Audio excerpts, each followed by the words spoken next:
and welcome to episode 43 of How to Run a Successful Business and Still Have a Life. My name is Stacey Morgan, and today's episode is brought to you by my Get Your Groove Back workshop.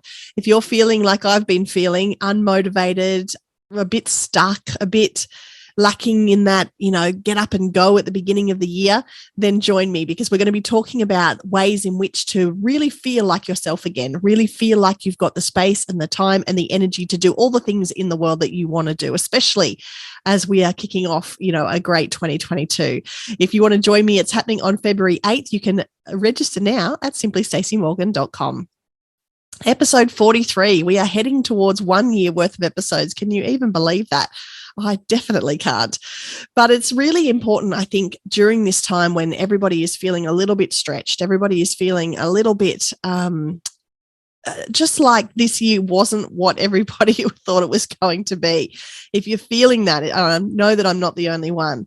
Then today we're going to talk about winning back your day, winning back those little moments, winning some more time back in your day, because I know that, especially for me, the days are just flying by and I'm really not feeling like I'm getting a whole lot done. I'm really not feeling that sense of accomplishment and that sense of productivity that I'm used to. And if you're the same, then join me, because you're in good company.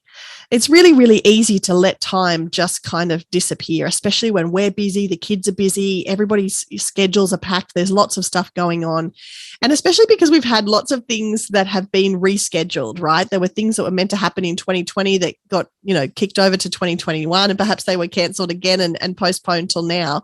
I don't know about you, but I feel like my whole year calendar is just like chock-a-block. We've got something on every weekend, whether it's somebody's birthday that they're celebrating from last year, whether it's, tickets to a show that got cancelled before that we've tried to reschedule. I feel like it's just chock-a-block.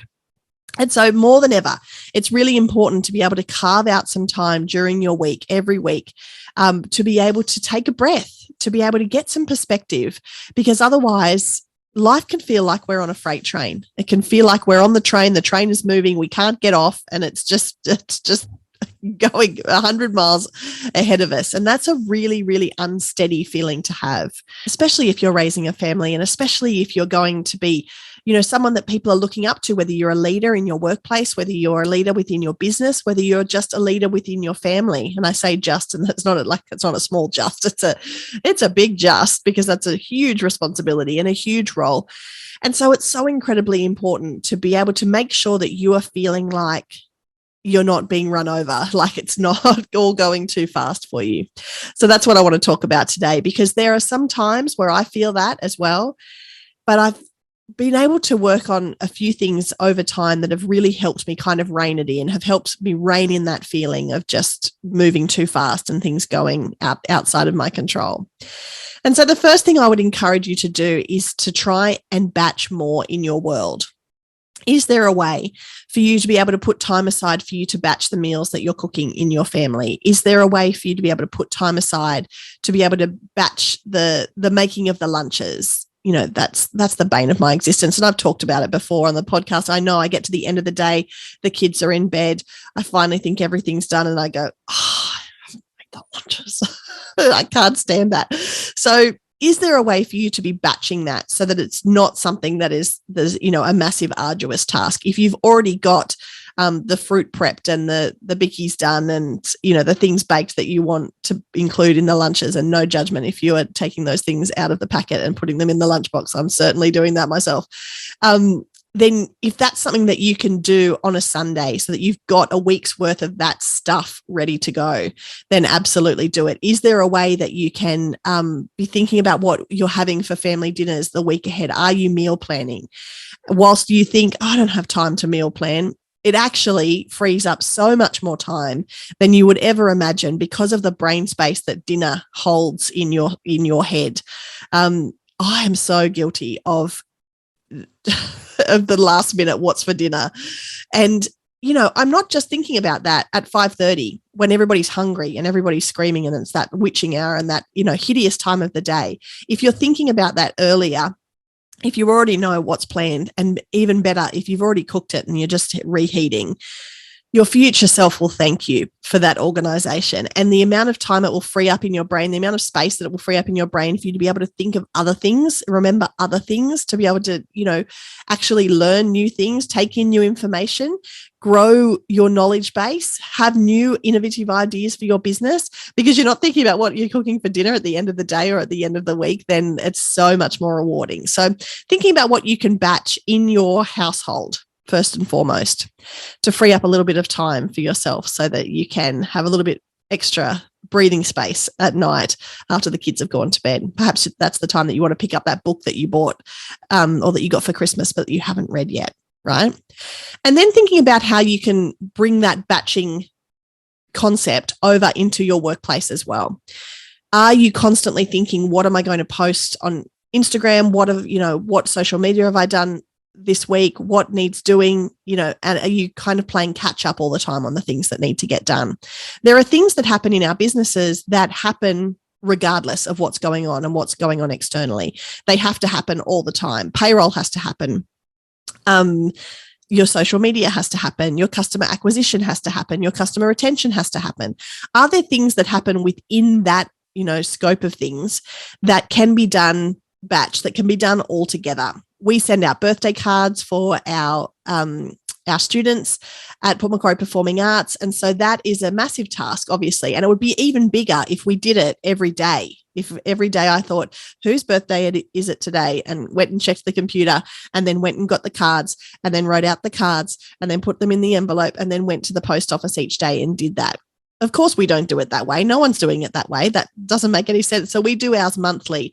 And so spending that time, being able to do it all together, going to the post office the one time, getting that done at once, that's great for our customer retention. So we're not going to waste time doing little bits every single day. We're going to batch that as much as possible. And are there things in your business that you can batch, that you can do all together in one hit?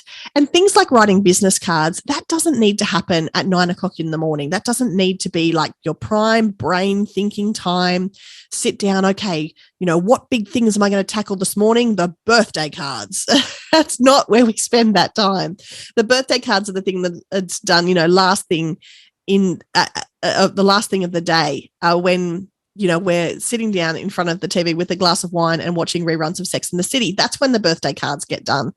And don't roll your eyes at me, because you're a small business owner and you know that you don't clock off when everybody else clocks off, and that quite often you are doing things for your business with a glass of wine in hand, watching reruns of Sex and the City. But my point is, you cannot sit down every day to watch reruns of Sex and the City and to complete 2 birthday cards, whereas you can sit down for 45 minutes and get a good chunk of that done, get a good chunk of this month or the next 2 months or the next 3 months done, using that time wisely. So thinking about how you're going to win hours back in your week and how you're going to win those hours back so that you can feel like everything's moving a little bit slower, so that you can feel like you've got some time to breathe and some time to take, a step back.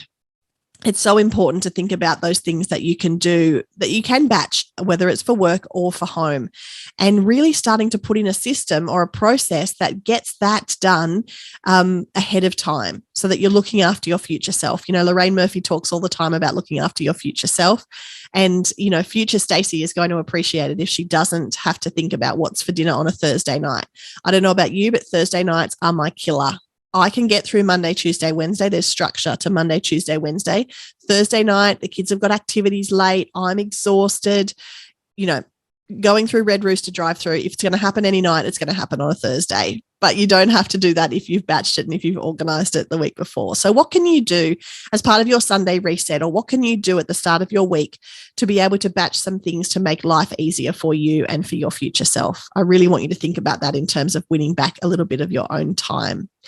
And then also thinking about, okay, the downtime, the in-between time. So there are times when our brain, is firing. And for me, that's, I talked before about 9 o'clock in the morning. That's my brain firing time. I don't want to be doing the birthday cards at 9 o'clock in the morning.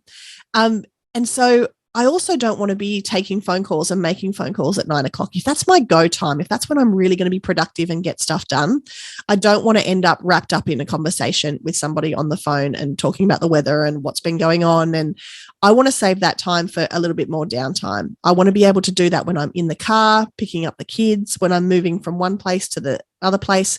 When I'm, early for a meeting and waiting for somebody else to arrive, that's when I want to fill those blocks of time with those things that are less brain intensive. So what are you filling your time with in those little pockets of time? Because we all have them, right? We all have those little pockets of time that exist.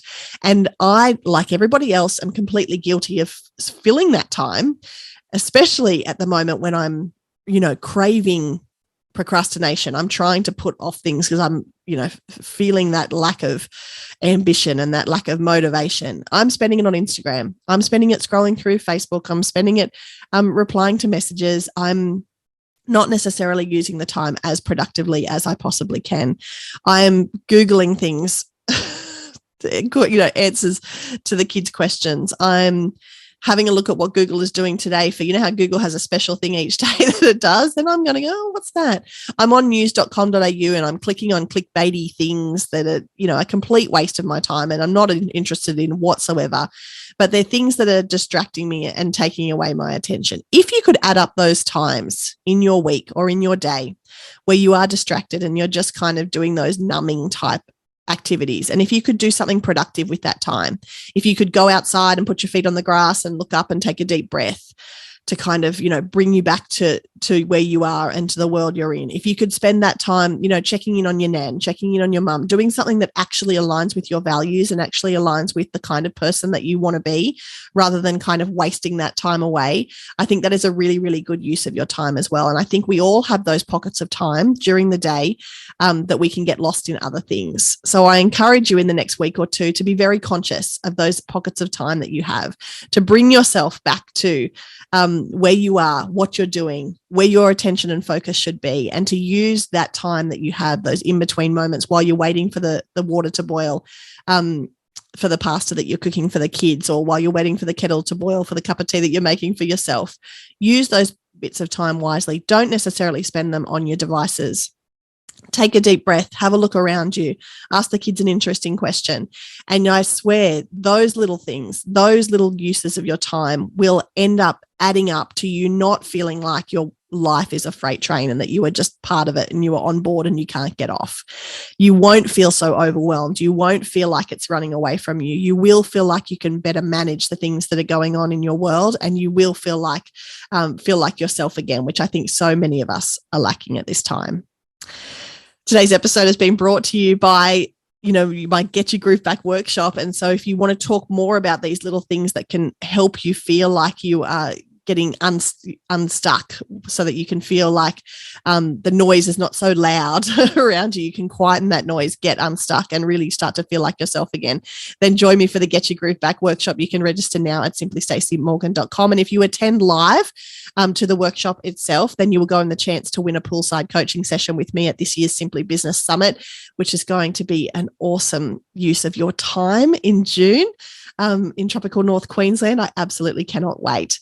Thank you so much for listening to this episode. If you haven't written a review, I would love it if you could do so. I would love it if you would screenshot this episode that you're listening to right now, share it with a friend, share it with another mum, share it with somebody who you think would gain benefit from it, or stick it on your Insta story and tag me so that I know that you've listened to it. That would be so great.